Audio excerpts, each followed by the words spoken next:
Bonjour à tous et bienvenue pour cette méditation matinale. J'espère que vous allez bien ce matin. Le chapitre que nous lisons en ce moment a pour but de nous encourager pour la course qui nous est proposée dans la foi. Hier, nous avons vu que nous ne devons pas nous décourager, mais au contraire affermir nos genoux et relever nos mains, car nous avons le privilège d'avoir part à la correction du Seigneur. Nous devons aussi marcher d'une manière droite qui honore le Seigneur. Et aujourd'hui, nous continuons cet encouragement par le verset 14 du chapitre 12. Faites tous vos efforts pour être en paix avec tout le monde et cultivez la sainteté, sans laquelle nul ne verra le Seigneur. Veillez à ce que personne ne passe à côté de la grâce de Dieu, qu'aucune racine d'amertume ne pousse et ne cause du trouble en empoisonnant plusieurs d'entre vous. Alors le passage d'aujourd'hui est ce que j'appelle une vérité qui libère. Une vérité dérangeante, certes, qui vient ébranler les plus ardents défenseurs d'une grâce à bon marché, que les amateurs de bonnes affaires croiraient trop facilement obtenir. Un verset qui responsabilise celui qui reçoit le salut. Oui, c'est par la foi que ceux qui invoqueront le nom du Seigneur seront sauvés. Oui, c'est par la foi que nous déclarons de la bouche que Jésus-Christ est Seigneur. C'est par la foi que nous croyons dans notre cœur que Dieu l'a ressuscité des morts. Et c'est cette foi aussi qui nous déclare juste et nous sauve. Mais depuis plus d'un chapitre maintenant, l'auteur de cette lettre nous décrit la foi qui sauve. Elle croit que le monde visible tire son existence de l'invisible. Elle porte son regard vers les promesses du monde à venir. Elle accepte pour un peu de temps, cette foi, d'avoir part à la souffrance. Cette foi nous pousse aussi à rechercher la sanctification. Mener une vie de plus en plus sainte. Rechercher la sanctification, ou pour reprendre les termes de la version Semeur, cultiver la sainteté. Mais c'est quoi au juste cultiver sa sainteté, rechercher la sanctification? La sanctification, c'est une des composantes essentielles du salut. Foi et salut, être sauvé, c'est invisible. Mais la sanctification est la mise en pratique de ce salut reçu. Elle est le fruit que produit la vie nouvelle que Dieu donne à ses enfants.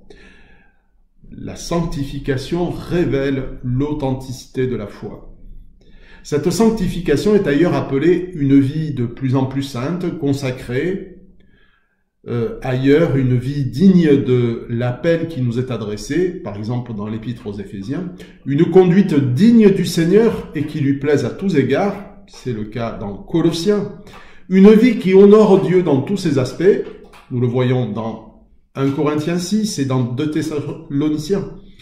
Une vie dans laquelle nous sommes transformés en l'image de Christ, de gloire en gloire, pour reprendre les termes de la deuxième lettre de Paul aux Corinthiens. C'est la vie par l'Esprit chère à l'Épître aux Romains. C'est à cela que Dieu nous destine, Romains 8, verset 9, c'est-à-dire à ressembler à Christ. Et si cette ressemblance parfaite reste à venir, elle est déjà à l'œuvre par l'Esprit Saint que Dieu donne à ses enfants. Mais la vérité dérangeante et je dirais plutôt encourageante de ce texte, c'est que sans cette sanctification, nul ne verra le Seigneur. Elle n'est donc pas une option que l'on pourrait choisir de produire ou pas. Elle manifeste dans tous ces aspects que le salut a été reçu et que notre vie a été changée. Et l'Épître aux Hébreux n'est pas la seule à nous encourager dans cette marche. Paul disait la même chose aux Romains, par exemple, au chapitre 8, verset 13. « Si vous vivez à la manière de l'homme livré à lui-même, vous mourrez. Mais si par l'Esprit vous faites mourir les actes mauvais que vous accomplissez dans votre corps, vous vivrez. Car ceux qui sont conduits par l'Esprit de Dieu sont fils de Dieu. » Alors, est-ce que nous disons serait un retour à un salut selon les œuvres? Certainement pas. mais c'est certainement une invitation à marcher d'une manière digne avec la force que Dieu donne. Qui est suffisant pour ces choses? Je me pose la question avec vous.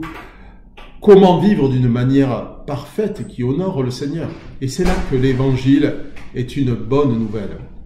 Car personne, par ses propres forces, en tout cas, ne pourra vivre de manière parfaite. Mais l'encouragement de l'Évangile, c'est que nous ne sommes pas seuls. Par Christ, nous avons la possibilité de devenir enfants de Dieu. Et ceux qui sont enfants de Dieu sont guidés par l'Esprit de Dieu. Et cet Esprit nous console, nous reprend, nous encourage à être en paix avec tout le monde, à rechercher la paix pour reprendre les termes de notre passage aujourd'hui. Cet Esprit est attristé quand les racines d'amertume poussent et empoisonnent notre vie. Il nous pousse à éprouver les sentiments qui étaient en Christ lui-même. S'opposer à cette direction de l'Esprit de Dieu est ruineux. Par contre, si par l'Esprit de Dieu nous faisons mourir les mauvaises rancunes, les sentiments qui empoisonnent notre existence, c'est une véritable délivrance. Et cela produit des fruits dignes, une vie qui honore le Seigneur et dans laquelle nous recevons un salaire, la joie.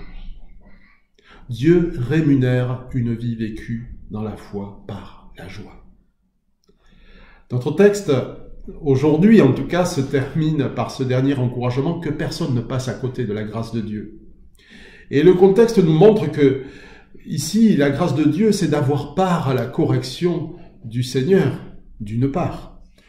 C'est une grâce, en effet, de comprendre que nous avons un Père qui se soucie de nous, qui nous corrige pour nous faire participer à quoi? À sa sainteté. Mais la grâce, c'est aussi, par la force que Jésus donne, d'être co-ouvrier dans ce salut, en ne cédant pas aux sentiments de l'homme, livré à lui-même ou à ses propres penchants, ou charnels dans d'autres versions. Dans cette vie de gloire en gloire, nous expérimentons ce que veut dire « fais de l'Éternel tes délices ». Car il n'existe pas d'enfant de Dieu sans joie et sans espérance. Ce sont les fruits de la grâce de Dieu. Ce sont les grâces que le Seigneur réserve à ceux qui le connaissent. Que le Seigneur nous encourage donc à faire tous nos efforts, nous dit notre texte, pour vivre cette vie de plus en plus sainte, qui plaise à Dieu, qui nous remplisse de joie et qui manifeste au monde que nous l'aimons.